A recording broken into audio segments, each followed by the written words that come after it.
కాంగ్రెస్ ప్రభుత్వం ఇచ్చిన ప్రతి హామీని నెరవేరుస్తుందని మంత్రి కోమటిరెడ్డి వెంకటరెడ్డి అన్నారు. నిర్బంధ పాలన నుంచి ప్రజాపాలన వైపు ప్రభుత్వం ముందడుగు వేస్తుందని ఆయన అన్నారు.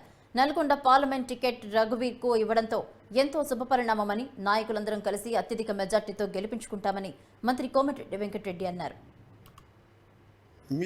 ప్రజాప్రభుత్వం, ఇందిరమ్మ రాజ్యం, ఇలా పేదలు, దళితులు, మైనార్టీలు ప్రతి ఒక్కరికి న్యాయం జరగాలని, కరోనా లాంటి మహమ్మారి రాకుండా మహాశివరాత్రి సందర్భంగా స్వామివారిని ఒకటే ప్రార్థిస్తున్నా.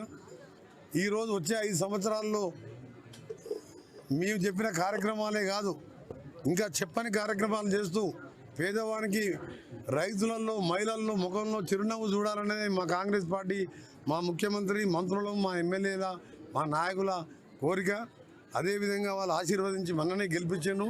మేము గెలిచిన తర్వాత మొదటి శివరాత్రి సందర్భంగా అదృష్టం ఏంటంటే ఈరోజే మా నల్గొండ ఎంపీ అభ్యర్థిగా కుందూరు జయవీర్ రెడ్డి గారిని కూడా, మన రఘువీర్ రెడ్డి గారిని, నేను జయవీర్ ఇద్దరం వెంకటేశ్వర స్వామి టెంపుల్లో పూజలు చేస్తున్నప్పుడే లిస్ట్ వచ్చింది.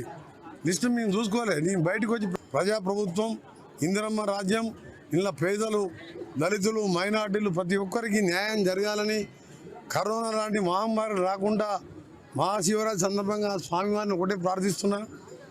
ఈరోజు వచ్చే 5 సంవత్సరాల్లో మేము చెప్పిన కార్యక్రమాలే కాదు, ఇంకా చెప్పని కార్యక్రమాలు చేస్తూ పేదవానికి, రైతులలో